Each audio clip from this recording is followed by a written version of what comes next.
Aliás, esse documento é, para mim, o documento assim mais importante para nós que somos de espiritualidade carismática. Nós devemos dominar esse documento. E quem tem problemas com a renovação deve ler esse documento. E o Venecit Ecclesia foi escrito pela Congregação para a Doutrina da Fé em 2016. O cardeal Miller era o prefeito na época. E ele fala sobre o quê? Dons e ministérios hierárquicos e carismáticos na igreja. Né? Foi uma declaração extraordinária da Congregação para a Doutrina da Fé, algo recente, 2016, Sim, e feito por um grande homem da fé, que é o cardeal Miller. Uhum. Né? Não é nenhum bispo louco, Sim. entendeu? Que defendendo loucura. Não, o cardeal Miller era o braço direito de Bento XVI. Entendeu? Então, ele fez isso daí. Olha que coisa interessante. No número 9 diz assim, ó, o aparecimento dos diferentes carismas nunca deixou de se fazer sentir ao longo da secular história da igreja. Então, essa é uma afirmação. Se você defende o cessacionismo, se você diz que acontecia na igreja primitiva e cessou, você é um herege, tá bom?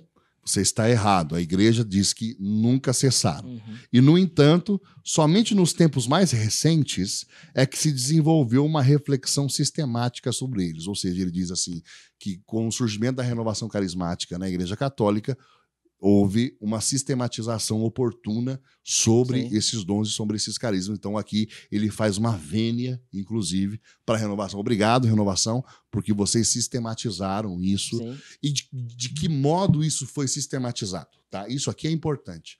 Então, assim, nós temos hoje literatura abundante para demonstrar que estes carismas, tais como nós estamos vivendo hoje, eles nunca cessaram na igreja. Sim. Vou citar alguns teólogos e algumas obras, tá? Certo. Primeiro, uma das obras mais importantes, na minha opinião, Iniciação Cristã e Batismo no Espírito Santo, de um monge beneditino chamado Killian MacDonald, um teólogo. Um monge beneditino. Exato. É bom repetir isso. Exato. Killian MacDonald. E com um outro padre religioso chamado George Montague, os dois da área de patrística. Eles escreveram uma obra, né, onde eles pegam os primeiros 8 séculos com padres do Oriente e do Ocidente a tese deles é dizer que o batismo no Espírito Santo, ou seja, o ser cheio do Espírito Santo, era normativo e liturgia pública na igreja. Uhum. E começam a demonstrar que as evidências do ser cheio, uma das evidências que se dava diante dos olhos, eram os carismas. Dentre esses carismas, o falar em línguas. Um outro autor, chamado René Laurentin, que foi um dos maiores nomes da mariologia do século XX, ok? René Laurentin escreveu um livro chamado Pentecostalismo entre os Católicos, onde ele vai justamente falar sobre os elementos do pentecostalismo que fazem parte do depósito da fé, distinguindo, dizendo o que a igreja realmente crê e como que isso se dá. Tem um capítulo, que é o capítulo 4, que ele dedica só sobre glossolalia, xenoglossia e assim por diante. E ele explica ali de modo catedrático. Depois tem um outro livro de um outro nome da patrística, um padre chamado Giuseppe Bentivegna, um jesuíta da Gregoriana, patrólogo, né, que escreveu uma série de livros chamados Florilégios Patrísticos. Ele dedica um ao batismo do Espírito Santo, dedica outro ao falar em línguas.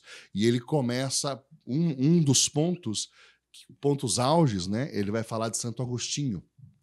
Né? Por quê? Porque na igreja de Hipona acontecia com muita frequência um fenômeno que ele chamava de jubilação, jubilatio, ok? Que era um cântico espiritual. Inclusive, ele, no livro dele sobre os Salmos, ele fala sobre isso. Entoai cânticos espirituais. E ele começa a dizer o que é o cântico espiritual. E ele descreve como algo, vamos colocar assim, como é que ele fala de um cantarolar, entendeu? Que não necessariamente... Não é compreensível verbalmente, né? Exato.